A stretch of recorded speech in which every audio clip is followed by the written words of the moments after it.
సరస్వతీదేవి తీవ్రంగా ఆలోచించి పాలకడల నుండి పాలను, శివుని తలపై గంగమ్మనడిగి నీళ్లను, మన్మధుని చెరుకు విల్లు నుండి చక్కెరను, ఊటి ఉద్యానవనం నుండి తెయాకును తెప్పించి అన్నిటినీ కలిపి అగ్ని సాక్షిగా కాచి వడబోసి ఇచ్చిందో చక్కని చిక్కని టీ.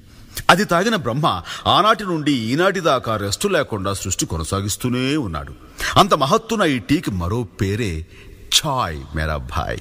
ఈ ఛాయ్ చరిత్రను నోరారా చెబుతా, నోరూరేలా వినుకోవోయ్. ఆహా. ఆ